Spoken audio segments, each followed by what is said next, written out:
அஸ்ஸலாமு அலைக்கும் வரஹ்மத்துல்லாஹி வபரகாத்துஹ். கண்ணியமிக்க மாணவர்களே, மாணவிகளே, அல்லாஹுடைய மிகப்பெரிய கிருபையினால் நூருல் இதாஹ் என்ற ஃபிக்ஹ் சட்ட கிதாபின் முதல் பெரிய தலைப்பாகிய கிதாபு தஹாரா, தூய்மை சுகாதாரம் சம்பந்தப்பட்ட பாடத்திலே கடைசி பகுதிகளுக்கு நாம் வந்துவிட்டோம். அல்லாஹுடைய கிருபையினால் கடைசி பகுதி கிதாபு தஹாரத்தினுடைய இந்த அசுத்தங்களும் அதை சுத்தப்படுத்தக்கூடிய பாடங்கள் என்ற தலைப்பிலே நாம் வந்திருக்கிறோம். பாடம் 28லும் நாம் இதே அசுத்தங்களை பற்றி பேசினோம். அந்த அசுத்தங்களை பற்றிய அடுத்த பகுதி, இரண்டாம் பகுதியில் 29வது பாடத்திலே நாம் பேச இருக்கிறோம்.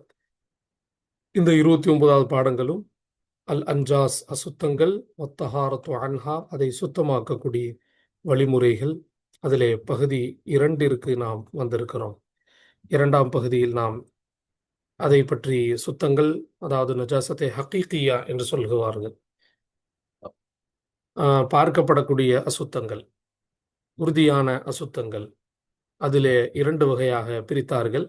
ஒன்று கலீவா, கெட்டியான அசுத்தம்; இரண்டாவது ஹஃபீஃபா என்ற லேசான அசுத்தம் என்று 2 வகையாக பிரித்து அதனுடைய மார்க்க சட்டங்களை நமக்கு தெளிவுபடுத்தினார்கள்.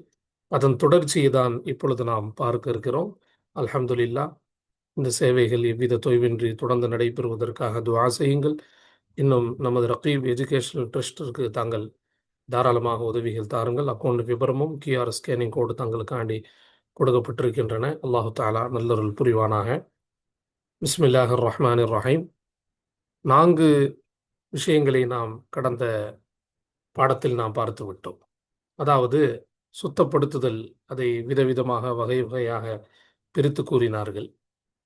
சுத்தப்படுத்தக்கூடிய நஜாசத்தே ஹக்கீக்கியாவை சுத்தப்படுத்தக்கூடிய விஷயங்களை தொடராக கடந்த பாடத்தில் 4 விஷயங்களை நாம் பார்த்துவிட்டு அல் ஹாமிசு, 5வது விஷயத்திற்கு நாம் இந்த பாடத்திலே வந்திருக்கிறோம். என்ன சொல்லுவார்கள் இந்த பாடத்தில்? அதாவது ஒரு காய்ந்த ஆடை சுத்தமானது, மற்றொன்று அசுத்தமான ஆடை ஆனால் ஈரமானது. அசுத்தம் ஈரமானது, சுத்தமான ஆடை காய்ந்தது, இரண்டையும் ஒன்று சேர்த்து விட்டார்கள், ஒன்று கலந்து விட்டது. அப்போ அதை சுத்தப்படுத்துவது எப்படி என்ற கேள்விக்கு இங்கே பதில் தருகிறார்கள். கமா, அந்த ஒன்றை போல. மா மௌசூல், இந்த ஜும்லா முழுக்க அதனுடைய சிலாவாக இருக்க. கமா, அந்த ஒன்றை போல. லா யதனஜ்ஜசு ஸௌபுன் ஜாஃபுன் தாஹிருன் லுஃப ஃபி ஸௌபின் நஜிஸின் ரத்பின் லா யன்அஸிரு ரத்பு லவ் உஸிரா. கமா, அந்த ஒன்றை போல. லா யதனஜ்ஜசு, அசுத்தமாகாது. இது ஒரு லாசிமான ஃபஅல். அசுத்தமாகாது. ஸௌபுன் ஜாஃபுன், காய்ந்த ஒரு துணி. ஸௌபுன் ஜாஃபுன் என்றால் காய்ந்த ஒரு துணி. அது காய்ந்தது எப்படி? தாஹிருன், சுத்தமானது. ஸௌபு மௌசூஃபு, ஜாஃபுன், தாஹிருன், இதெல்லாம் அதனுடைய சிஃபத்தை அவ்வல், சிஃபத்தை சானி என்று வைத்துக் கொள்ளலாம். லா யதனஜ்ஜசு உடைய ஃபைல் தான் ஸௌபுன். அப்போ காய்ந்த சுத்தமான ஒரு ஆடை அசுத்தமாகாது. காய்ந்த சுத்தமான ஆடை எப்படி? லுஃப, அதை சுருட்டப்பட்டது, அதாவது கலந்து வைக்கப்பட்டது. சுருட்டப்பட்டதுன்னா கலந்து வச்சுட்டாங்க ரெண்டையும். எதில் சுருட்டப்பட்டது? ஃபி ஸௌபின் நஜிஸின் ரத்பின். அதே ஸௌபு மௌசூஃபு, இதுவும் சிஃபத்து, இதுவும் சிஃபத்து. ஈரமான அசுத்தமான ஆடையிலே அதை சுருட்டப்பட்டது. ஈரமான அசுத்தமான ஆடையில் அதை சுருட்டப்பட்டு விட்டது. ரெண்டையும் ஒன்றாக கலந்து மடிக்கப்பட்டு விட்டது. லா யன்அஸிரு ரத்பு லவ் உஸிரா. அந்த அசுத்தத்தில் இருக்கக்கூடிய அந்த ஈரப்பதம், ரத்துபு என்றால் ஈரப்பதம், அந்த ஈரப்பதம் இருக்கிறது. லவ் உஸிர, அந்த ஈரப்பதத்தை பிழியப்பட்டால், ஷர்த்தே முஅக்கர் ஜஸா முகத்தமாக இருக்கு.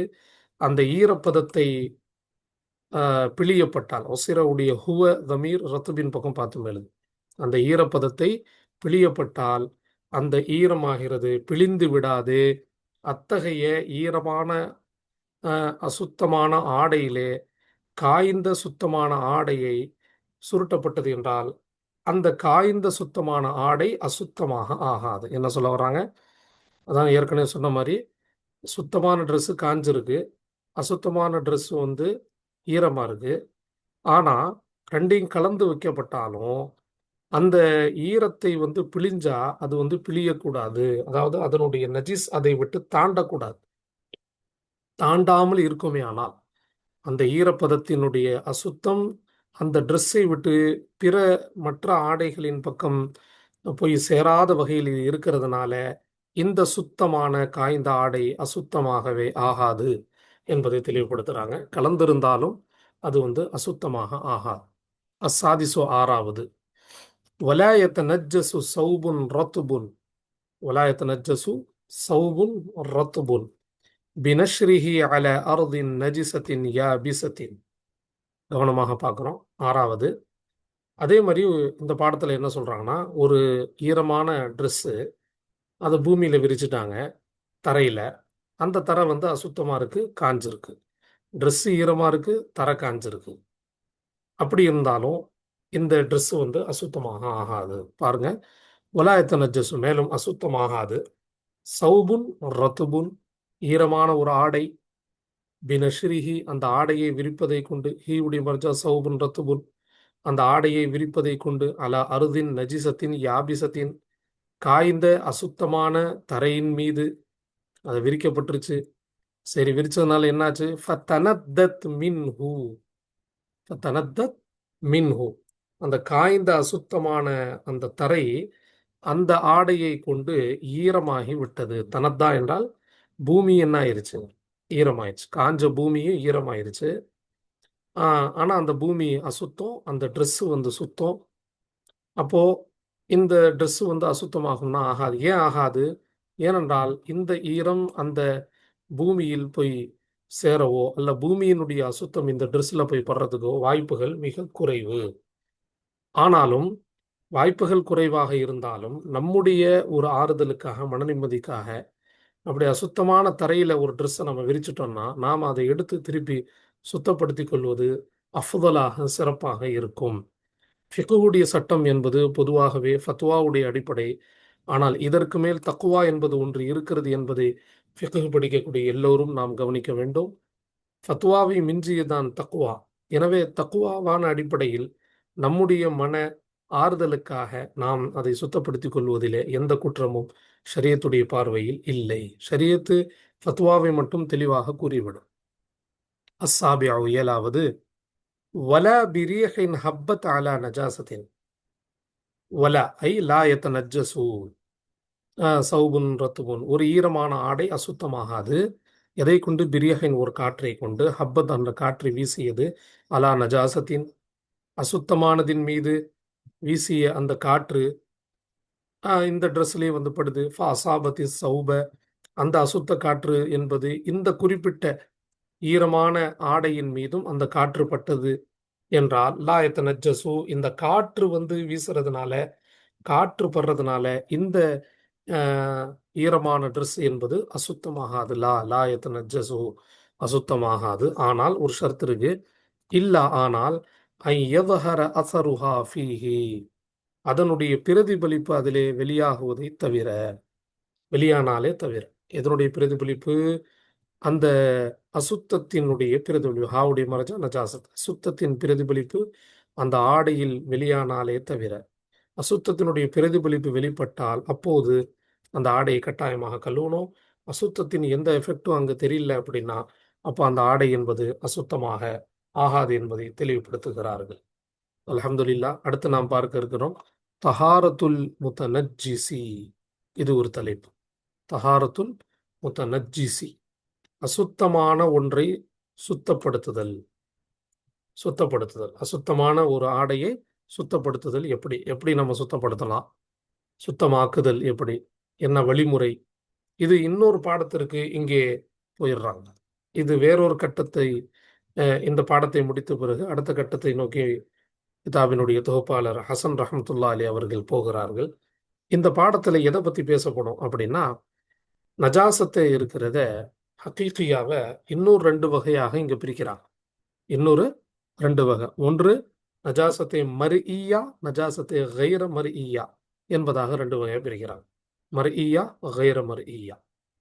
நஜாசத்தை மர்இய்யா கைர மர்இய்யா மர்இயா என்றால் என்ன? அதாவது அசுத்தம் தெளிவாகப்பட்டு அது காய்ந்ததற்கு பிறகு அந்த அசுத்தம் பார்க்கப்படுகிறது. கைர மர்இயா அப்படின்னா காய்ந்ததற்கு பிறகு அந்த அசுத்தம் பார்க்கப்படவில்லை என்பதாக மர்இயாவுக்கும் கைர மர்இயாவுக்கும் விளக்கம் சொல்றாங்க. மர்இயா இதோ பாருங்கள், இந்த இபாரத்தில் நம்ம கவனிக்கலாம். ஹிய மா யுரா பாதல் ஜஃபாஃப். காய்ந்ததற்கு பிறகு அந்த அசுத்தம் தெளிவாக தெரிவது என்றால் அதுக்கு பேர் நஜாசத்தை மர்இயா. கைர மர்இயா அப்படின்னா காய்ந்ததற்கு பிறகு மாலா யுரா பாதஹு, காய்ந்ததற்கு பிறகு அந்த அசுத்தத்தை பார்க்கப்படாது, அதுக்கு பேரு கைர மர்இயா. ஆகிய இந்த இரண்டு வகைகளின் பக்கம் இப்பொழுது முசன்னிஃப் அவர்கள் வருகிறார்கள். வாருங்கள், இபாரத்தை பார்க்கலாம். தஹாரத்துல் முத்தனஜ்ஜிசி, அசுத்தத்தை சுத்தமாக்குவது. வயத்துஹுரு முத்தனஜ்ஜிசுன் பி நஜாசத்தின் மர்இய்யத்தின். முத்தனஜ்ஜிசுன் அசுத்தமாகிவிட்ட ஒன்று சுத்தமாகிவிடும். எதை கொண்டு அசுத்தமாகிவிட்டது? பி நஜாசத்தின் மர்இய்யத்தின். மௌசூப் சிஃபத் ரெண்டும். பி நஜாசத்தின் மர்இய்யத்தின். நடுவில் மர்இயா கைர மர்இயாங்கிற ரெண்டு பிரிவுகளாக இருக்கிறனால இந்த ஒன்றுன்னு போட்டிருக்கிறாங்க. கைர மர்இயான்னு போடும்போது இங்கே ரெண்டுன்னு போடுவாங்க. சரி, இந்த இபாரத்தை நம்ம சேர்த்துருவோம். பி நஜாசத்தின் மர்இயத்தின், பார்க்கப்படக்கூடிய அசுத்தத்தை கொண்டு அது பார்க்கப்படக்கூடிய அசுத்தத்தை கொண்டு அசுத்தமாகிவிட்ட ஒன்று சுத்தமாகிவிடும். யத்ஹூருடைய ஃபாயில் தான் முத்தனஜ்ஜிசுன். எதை கொண்டு சுத்தமாகி வரும்? இப்போதான் அதனுடைய தாலுக் வராங்க. இந்த பாவுடைய தாலுக் இந்த யத்ஹூருங்கிற ஃபேலோட இருக்கு. பி ஜவாலி ஐனிஹா வலவ் பி மர்ரத்தின் அல ஸஹீஹை. பி ஜவாலி ஐனிஹா, ஹாவுடைய மர்ஜா நஜாசத். அந்த அசுத்தத்தினுடைய அந்த அசல் பொருள் நீங்குவதை கொண்டு, அசுத்தத்தின் அசல் தன்மை முற்றிலுமாக நீங்கிருச்சுன்னா அப்போ அந்த ட்ரெஸ் சுத்தமாயிருச்சு. அந்த அசல் தன்மை நீங்க வேண்டும், நீங்குவதை கொண்டு சுத்தமாயிரும். வலவு பி மர்ரத்தின் ஐ பி கஸ்லத்தின் வாஹிதத்தின். ஒரு தடவை கழுவுவதை கொண்டு இருந்தாலும் சரியே, அது பிரச்சனை இல்லை. ஒரு தடவை கழுவுங்க, இல்லை 2 தடவை கழுவுங்க, இல்லை 3 தடவை கழுவுங்க. ஆனால் இங்கு ஷர்த் என்னன்னா அசுத்தத்தின் அசல் தன்மை நீங்கிரணும். எந்த பிரதிபலிப்பு அங்கே வெளியாகக்கூடாது. அல சஹீஹி, சரியான கருத்தின் பிரகாரம். ஒரு தடவை கழுவினாலும் பரவாயில்ல, ஆனால் அந்த அசுத்தத்தினுடைய அசல் தன்மை அந்த இடத்தை விட்டு நீங்கி விட வேண்டும். இது நஜாசத்தை மர்இயாவுடைய சட்டம். அடுத்து சொல்றாங்க, வல யதுர்ரு, வல யதுர்ரு பகாஉ அசரின் ஷக்க ஜவாலுஹு. அசரின் ஷக்க ஜவாலுஹு. வலா எதுரு, இந்த நஜாசத்தை மர்இயால எந்த தீங்கையும் தராது. எது? பகாஉ அசரின், ஒரு பிரதிபலிப்பு அங்கே தரிப்பட்டு இருப்பது. ஷக்க ஜவாலுஹு, அந்த தன்மை நீங்குவது சிரமமாக இருக்குமே. தன்மை, அந்த பிரதிபலிப்பு நீங்குவது சிரமமாக இருக்குமே. அத்தகைய பிரதிபலிப்பு அப்படியே தரிப்படுவதை கொண்டு எந்த தீங்கும் இல்லை. சில கரையை பார்த்துருப்போம். அது அழுக்கு வேறு, கரை என்பது வேறு. கரை என்பது போகவே போகாது. அதை நீக்கவே முடியாத அளவுக்கு அந்த அசர் அப்படியே இருக்கு அப்படின்னா இது எந்த பாதிப்பும் கொடுக்காது. நமக்கு தேவை நஜாசத்தினுடைய சிஃபத்து வெளியே போகணும், தன்மை வெளியே போகணும். அந்த தன்மை வெளியே போயிட்டாலே நமக்கு போதுமானது. அந்த அடையாளம் அங்கே இருப்பதனால நமக்கு எந்த தீங்கும் கிடையாது என்பதை தெளிவுபடுத்துறாங்க இந்த இடத்துல. ஆக மொத்தம் நஜாசத்தை மர்இயா ஹக்கியானுடைய முதல் வகை மர்இயாவை பார்த்து விட்டோம். அடுத்த நஜாசத்தை கைர மர்இயா அஸ்ஸானி, இரண்டாவது வகைரில் மர்இயத் ஐ நஜாசத்து கைரில் மர்இயத்தி, பார்க்கப்படாத அசுத்தம், பார்வைக்கு தெரியாதது, அது காய்ந்ததற்கு பிறகு சுத்தமாக கல்ல தெரியாது அந்த அசுத்தம் இருக்கிறது. அதை எப்படி சுத்தப்படுத்துறது? பிகஸ்லிஹா சலாசன், அதாவது யத்துஹுரு, அது சுத்தமாகிவிடும் அப்படிங்கிற இந்த ஃபேல் இங்க தாலுக்குல இருக்கு. ஜார் மஜ்ரூர் முத்தாலிக். யத்துஹுரு, அது சுத்தமாகிவிடும். நஜாசத் கைர மர்இயா பிகஸ்லிஹா சலாசன், அதை 3 தடவை கழுவுவதை கொண்டு. ஆவுடைய மர்ஜா கைர மர்இயா, 3 தடவை கட்டாயமா கழுவணும். வல்ல அஸ்ரி குல்ல மர்ரத்தின், ஒவ்வொரு தடவையும் பிழிவதை கொண்டு. 3 தடவையும் கழுவணும், ஒவ்வொரு தடவையும் பிழியணும். முதல்ல கழுவணும், பிழியணும், இரண்டாவது கழுவணும், பிழியணும், மூணாவது கழுவணும், பிழியணும். இப்படி 3 தடவையும் கழுவணும், 3 தடவை பிழிவதை கொண்டு அது என்ன ஆயிரும்? சுத்தமாக ஆயிரும். ஏன்னா கண்ணுக்கு தெரியாததாக இருக்கிறதுனால அதை ஒவ்வொரு தடவையும் கழுவுறது பிழிகிறது, கழுவுறது பிழிகிறது. அப்போதான் நமக்கு ஒரு ஒரு நிம்மதி கிடைக்கும். நான் முற்றிலுமாக அதை சுத்தப்படுத்திட்டேன் அப்படின்ட்டு. அல்ஹம்துலில்லாஹ். அடுத்து பார்ப்போம். வயத்துஹுரு மாலா என் ஆசிரு பிகஸ்லிஹி ஹத்தா யலுன்ன தஹாரதஹு. மாலா என் ஆசிரு, எந்த ஒரு அசுத்தம் பிழியாதோ, பிழிவதற்குள் அடங்காதோ, பிழியவே முடியாது, கெட்டியா இருக்கு, பிழியாதோ, அத்தகைய அசுத்தம் என்பது சுத்தமாகிவிடும். பிகஸ்லிஹி, அதை கழுவுவதை கொண்டு. பிழிய முடியாத நஜாசத்தை கைர மர்இயால சில இது இருக்கு, பிழியவே முடியாது, போர்வை, கெட்டியான துணி பிழியவே முடியாது அப்படின்னா, அப்போ பிழிய வேண்டிய அவசியம் இல்லை, அதை கழுவுனா போதும். பிகஸ்லிஹி, அதை கழுவுவதை கொண்டு அது சுத்தமாயிரும். ஹத்தா யதுன்ன தஹாரத்தஹு, அதனுடைய சுத்தத்தை இவர் எண்ணும் வரை, சுத்தம் ஆயிருச்சு அப்படிங்கிற எண்ணம் இவருக்கு வரும் வரை கழுவணும், அவ்வளவுதான். பிழிய வேண்டிய அவசியம்லாம் இல்லை. ஏன்? பிழிவது என்பது நம்முடைய சக்திக்கு உட்படலை. நாம எதற்கு முக்கல்லஃபாக இருக்கிறோமோ அந்த வேலையை தான் நம்ம செய்யணும். கைர முக்கல்லஃபான வேலைகள் நமக்கு ஷரியாத்து எந்த விதத்திலே வற்புறுத்தவில்லை. நாம என்ன முடியுமோ அந்த அளவுக்கு நாம் சுத்தப்படுத்துறதுல கவனமாக இருக்கணும். வாருங்கள் அடுத்த தலைப்புக்கு போவோம். வசாயிலு தத்ஹீரில் முத்தனஜ்ஜிசாத்தி, அசுத்தமான வஸ்துக்களை சுத்தப்படுத்தக்கூடிய வசீலாக்கள், மூலப்பொருட்கள் என்ன? சுத்தப்படுத்துற விஷயம் சொன்னாங்க, ஆனா மூலப்பொருட்கள் சொல்லணும்ல, வசீலா சொல்லணும்ல. எதை கொண்டு சுத்தப்படுத்தணுங்க? தண்ணிங்கிறது பரவலா தெரியும். தண்ணீர் மட்டுமா அல்ல தண்ணீர் அல்லாத மற்ற விஷயங்களும் இங்க இருக்கா அப்படின்னு ஒரு கேள்வி வருது. அப்ப அதான் சொல்றாங்க, அசுத்தமானவைகளை சுத்தப்படுத்தக்கூடிய வசீலாக்கள், மூலப்பொருட்கள் பற்றிய பாடம் அப்படின்னு வச்சிருக்கிறாங்க. இப்ப இந்த பாடத்துல முதலாவது பார்க்கிறோம். அல் அவ்வலு, முதலாவது, தத்துஹூருன் நஜாசத்து அனி சௌபி வல் பதனி பில் மாஇ. அசுத்தம் என்பது சுத்தமாகிவிடும், அசுத்தம் என்பது சுத்தமாகிவிடும். அனி சௌபி, ஆடையை விட்டும், ஒல் பதுனி, உடலை விட்டும், பில் மாஇ, தண்ணீரை கொண்டு. ஆடையை விட்டும் உடலை விட்டும் அசுத்தம் என்பது சுத்தமாகும். எதை கொண்டு? தண்ணீரை பயன்படுத்தியே ஆகணும். தண்ணீரை போல அசுத்தங்களை நீக்கக்கூடிய, அது ஹுக்குமியாவோ அல்லது ஹக்கீகையாவோ, ஆனா தண்ணீரை போல ஒரு நிஅமத் எதுவுமே கிடையாது. அதற்கு தான் முதன்மை, அதுதான் முதன்மை, அதுதான் இருக்கணும், தண்ணி தான் இருக்கணும். பில் மா, தண்ணீரை கொண்டு. சரி, தண்ணீர் இல்லாத நேரங்கள்ல ஷரியத்தில் சில அவகாசங்கள் கொடுக்கப்பட்டிருக்கிறது. வபி குல்லி மாஇன் முசீலின், நீக்கக்கூடிய ஒவ்வொரு திரவப் பொருட்களை கொண்டு, தண்ணீரை போன்ற திரவப் பொருட்களை கொண்டு, அதான் முசீலா இருக்கணும், அசுத்தத்தை நீக்கக்கூடிய தன்மை அதுல இருக்கணும். அத்தகைய பொருளை கொண்டு என்ன செய்யலாம்? சுத்தப்படுத்திக் கொள்ளலாம். கல் ஹல்லி, காடியை போல. சிர்கான்னு சொல்லுவாங்க உருதுல, தமிழ்ல காடிம்பாங்க, வினிகரும்பாங்க. ஊறுகால இதை அதிகமாக யூஸ் பண்ணுவாங்க. அப்போ இந்த காடியை நாம அசுத்தத்தை நீக்கிறதுக்கு பயன்படுத்தலாம். காடியை போல. மா இல் வருதி, மேலும் பன்னீரை போல. மா இல் வருதி என்றால் பன்னீர் என்று சொல்லப்படுகிறது. தண்ணி தான், ஆனா ரோஜா பூ கலந்த தண்ணி. அப்போ இந்த மாதிரி தண்ணீரையும் நாம அசுத்தத்தை நீக்கக்கூடிய வசீலாவாக நாம பயன்படுத்தலாம் என்பதை தெளிவுபடுத்துகிறார்கள்.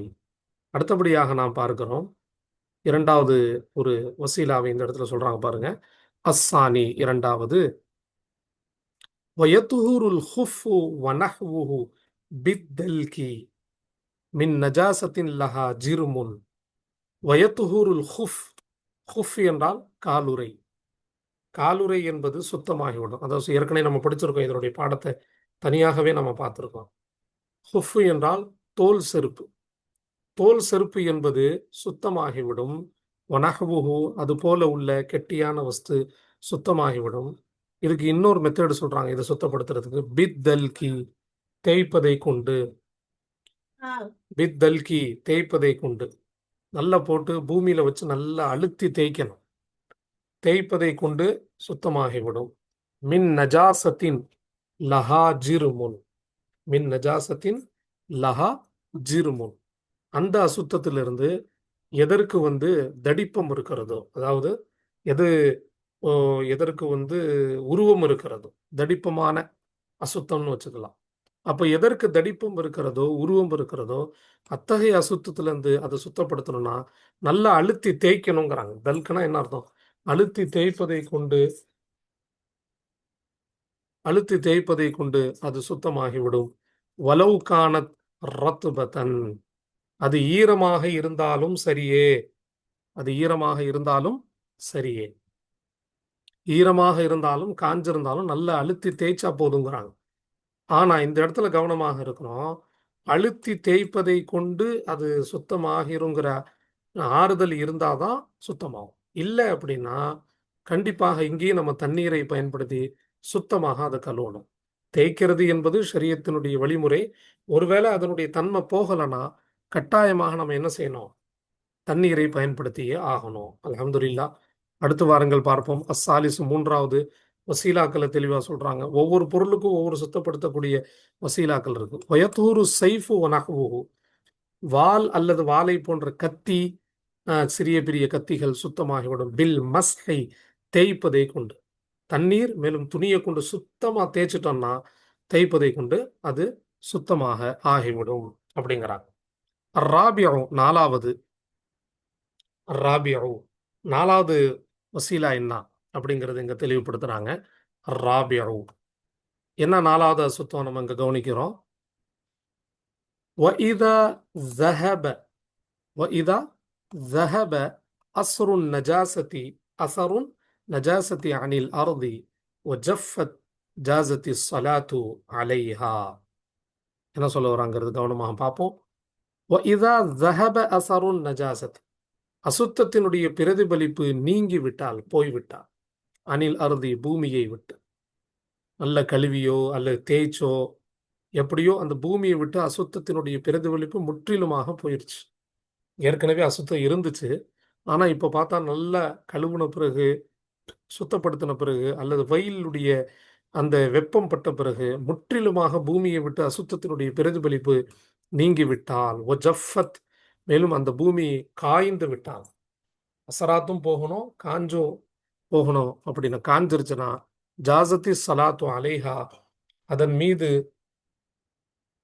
தொழுகை என்பது ஜாயிஸ் ஆகும், அனுமதியாகும், அனுமதியாகி விட்டது. தொழுலாம், அந்த பூமியின் மீது என்ன செய்யலாம்? தொழுலாம். ஏன்?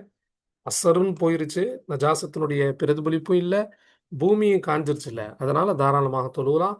ஆனா தூன தயம்முமி மின்ஹா, அதன் மூலமாக தயம்மும் அல்லாமல், தூணனா கைரவுடைய அர்த்தம், தயம்மும் அல்லாமல் தயம்மும் செய்யக்கூடாது. அப்படின்னா என்ன தெரியுதா? இந்த பூமி தாகிராக இருக்கு, முத்தஹீராக இல்லை. தாகிர் அதுல தொழுலாம், ஆனா முத்தஹீர் மற்றவர்களை சுத்தப்படுத்தக்கூடிய தன்மை அதுல இல்லை. ஏன்? அது தானா காஞ்சு தானே சுத்தமா இருக்கு.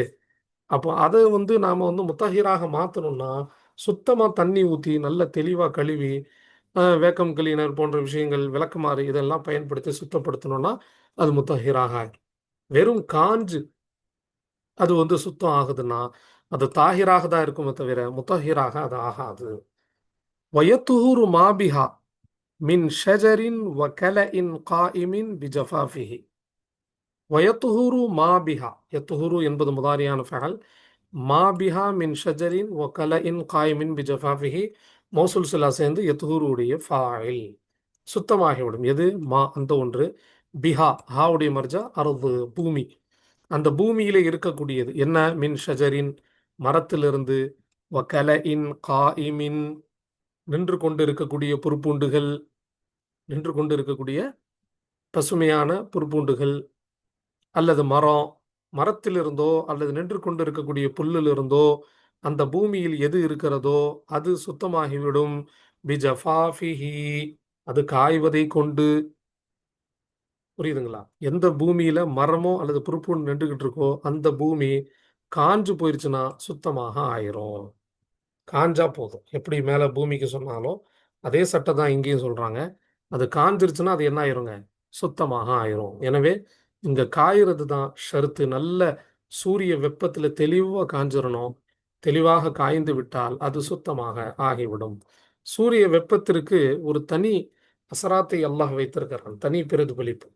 சூரிய வெப்பம் எந்த பூமியில் படுகிறதோ, எந்த துணியில் படுகிறதோ, அந்த பூமியை, துணியை காய வைப்பது மாத்திரமல்லாமல் அதனுடைய அசுத்தத்தையும் அது அப்சர்வ் பண்ணிரும். அசுத்தத்தையும் முழுமையாக எடுத்து விடும். அந்த அளவுக்கு சூரிய வெப்பத்திற்கு அல்லாஹு தாலா ஒரு ஒரு வலிமையை கொடுத்திருக்கிறார். எனவேதான் ஷரியத்து பார்க்கிறது, தண்ணீர் இல்லாத நேரத்தில், தண்ணீரை பயன்படுத்த முடியாத சூழ்நிலையில் சூரிய வெப்பத்தை கொண்டு தெளிவாக காஞ்சிருச்சுனாலே அந்த பூமியில தொழுலாம், அந்த பூமி சுத்தமாக ஆயிரும் தாஹிராக ஆகிவிடும் என்று ஷரீத்துடைய சட்டத்தில் நமக்கு தெளிவுபடுத்துகிறார்கள். அல் ஹாமிசு, ஐந்தாவது வசீலாக்களில் ஐந்தாவது விஷயத்திற்கு நாம் வந்து விட்டோம். வத்தத்துஹுரு நஜாசத்துன் இஸ்தஹாலத் ஐனுஹா.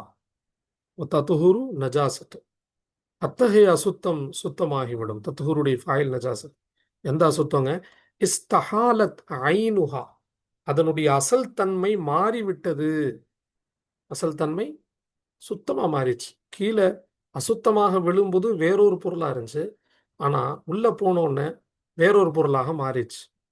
உதாரணமாக சொல்லப்படுது, இந்த மாதிரி பன்றி அல்லது ஏதாச்சும் ஒரு வஸ்துக்கள் மண்ணுக்குள்ள உப்பு உப்பு மண்டலத்துல விழுந்து, உப்பளம் இருக்குல்ல, உப்பளத்துல விழுந்து பார்த்தா முற்றிலுமாக அதனுடைய உருவம் மாறிவிட்டது, உருவத்தன்மை மாறிவிட்டது. உதாரணமாக பார்க்கிறோம், கஅன் சாரத் மில்ஹன் அவ் இஹ்தரகத் பின் நாரி. அது உப்பாக மாறிடுச்சு. அந்த அசுத்தம் எப்படி ஆயிடுச்சு? உப்பாக மாறிவிட்டது. மில்ஹன்னா என்ன அர்த்தம்? உப்பாக மாறிவிட்டது. உள்ள விழும்போது பன்றியா விழுந்துச்சு, நாயா விழுந்துச்சு. ஆனா உப்பளத்துல கடந்து கடந்து கடந்து அந்த பன்றியோ நாயோ அதுவும் உப்பா மாறிடுச்சு. கஅன் சாரத் மில்ஹன், அந்த அந்த பொருள் உப்பாக மாறியது போல. அவு, அல்லது அவிஹ் தரகத் பின் நாரி, அல்லது நெருப்பை கொண்டு அது எரிந்து சாம்பலாகி விட்டது, வேறொரு உருவமாக மாறிடுச்சு. அப்ப இப்படி ஒரு உருவமாக மாறிடுச்சு அப்படின்னாலே முடிஞ்சு, அது வந்து சுத்தமாக ஆகிவிடும். ஏன்? அதனுடைய ஐன் தன்மை, அதனுடைய மூல தன்மை மாறிவிட்டதுனால அது உப்பாகவே மாறிடுச்சு. நெருப்பை கொண்டு கரிக்கப்பட்டதாகவே வேறொரு உருவத்திற்கு மாறினதுனால பழைய அசுத்தம் என்பது முற்றிலுமாக இல்லை என்பதே இங்கே கருதப்படுகிறது. அல்ஹம்துலில்லா. அடுத்து நாம் கடைசியாக பார்க்க இருக்கிறோம் அஸ்ஸாதிசு, ஆறாவது வசீலா. ஆறாவது வசீலா என்ன? அதாவது சுத்தப்படுத்தக்கூடிய வசீலாக்கள், வழிகள், பொருட்கள் என்ன இருக்கு என்பதாக கடைசியாக பார்க்க இருக்கிறோம். வயத்துஹுருல் மணியுல் ஜாஃபு பிஃபர்கிஹி அனி சௌபி வல் பதனி வர்ரத்பி வர்ரத்பு பிகஸ்லிஹி. வயத்துஹுருல் மணியுல் ஜாஃபு, காய்ந்து விட்ட விந்து துளி அப்படின்னு சொல்றாங்க. மணி மௌசூஃப், ஜாஃபு சிவத். காய்ந்து விட்ட விந்து துளி இருக்கிறது சுத்தமாக ஆகிவிடும். எத்துஹுருனா என்ன அர்த்தம்? சுத்தமாக ஆகிவிடும். அதாவது ட்ரெஸ்ல பட்டு காஞ்சிருச்சு, அது எப்படி சுத்தமாயிரும்? காஞ்ச அந்த மணி என்பது, விந்து துளி என்பது எப்படி சுத்தமாகலாம் அப்படின்னா, பிஃபர்கிஹி அனி சௌபி வல் பதனி, ஆடை மேலும் உடலை விட்டு அதை சுரண்டுவதை கொண்டு. ஃபர்க் என்பது ஃபரக்க உடைய மஸ்தர், சுரண்டுவது. ஆடை மேலும் உடலை விட்டும் அதை சுரண்டுவதை கொண்டு.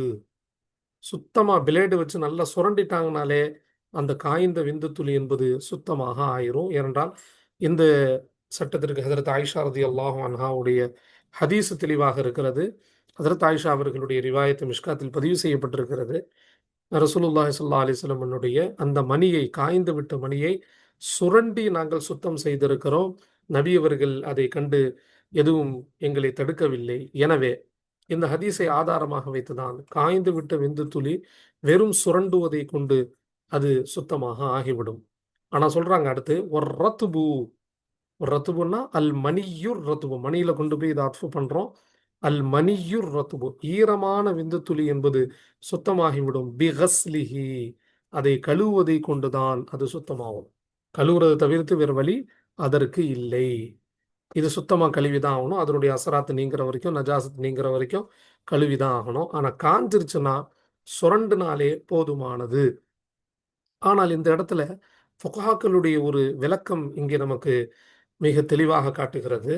முன்னோர்கள் காலத்திலே மக்களுடைய குவா, வலிமை அதிகமாக இருந்தது. மக்கள் தெம்புடையவர்களாக இருந்தார்கள். எனவே அந்த மணியும் விந்து துளியும் அதற்கு தகுந்தால் போல் கெட்டியாக இருந்ததால் அது காய்ந்திருக்கும் போது அதை சுரண்டி எடுப்பதற்கு அனுமதி இருந்தது, சுத்தமாக ஆகிவிடும். ஆனால் தற்போது இன்சானுடைய குவா, மனிதர்களுடைய குவத்து பலகீனம் அடைந்து விட்டதால் இப்போது இருக்கக்கூடிய மணி, விந்து துளி எதுவுமே சுரண்டுவதை கொண்டு சுத்தமாகாது.